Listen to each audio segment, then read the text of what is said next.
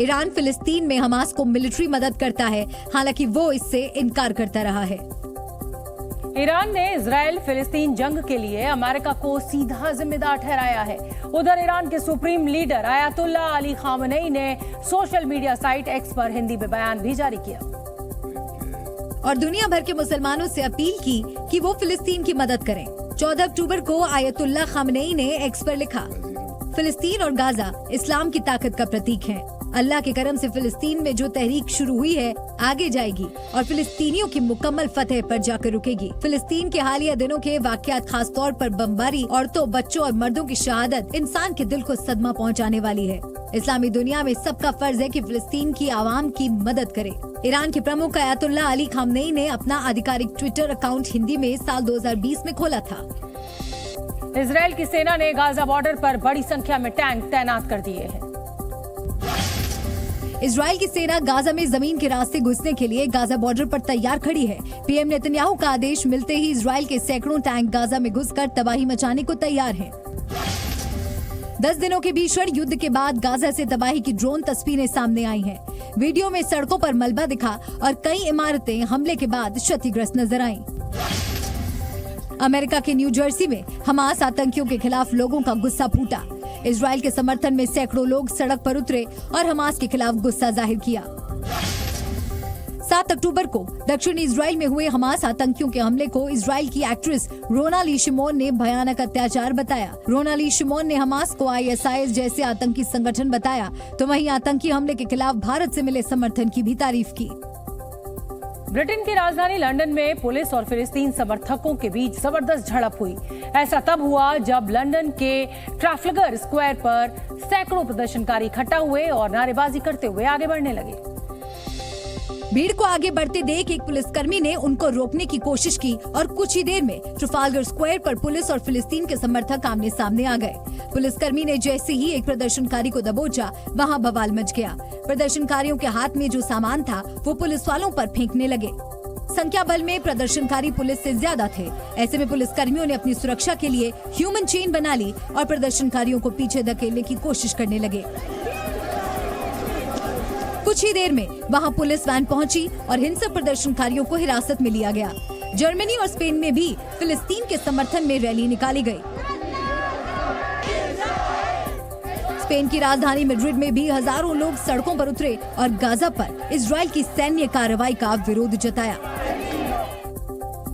Hamas पर अब तक की सबसे बड़ी कार्रवाई के बीच इजराइल ने आसमान, समुद्र और जमीन पर ऐसा पहरा लगा दिया है कि परिंदा भी पर नहीं मार सकता। जिन इलाकों से हमास के आतंकवादियों ने घुसपैठ की थी, उन सभी जगह भारी सुरक्षा बल तैनात है। जी न्यूज की टीम जब जिकिम बीच पहुंची तो वहां सन्नाटा पसरा हुआ था। वहां या तो समंदर दिखाई दे रहा था या फिर इजरायली सैनिक। इस पूरे इलाके को यहाँ पर खाली कराया गया है। ज्यादा देर तक हम यहाँ पर खड़े नहीं रह पाएंगे, लेकिन यहाँ पर हमें पता ये चला है कि जो इजराइल की नेवी है वो भी लगातार पेट्रोलिंग कर रही है। इजरायली फोर्सेस यहाँ पर नजर रखे हुए, इस इलाके में ड्रोन से भी नजर रखी जा रही है ताकि कोई दोबारा अगर घुसपैठ करने की कोशिश करे तो उसे वहीं पर मार गिराया जाए। और फिलहाल बताया गया कि जिकिम बीच के आसपास हमास के आतंकी अब भी छिपे हो सकते हैं। जिकिम बीच वही इलाका है जहां से 7 अक्टूबर की सुबह हमास के आतंकियों ने घुसपैठ की थी। उस दौरान जिकिम बीच पर काफी लोग मौजूद थे जिन्हें हमास के आतंकियों ने अपनी गोली का निशाना बनाया। जिकिम बीच से दाखिल होकर हमास के आतंकी इजराइल के दक्षिणी इलाकों में फैल गए। इजराइल ने हवा, पानी, जमीन सब तरफ सुरक्षा चाक चौबंद कर दी है।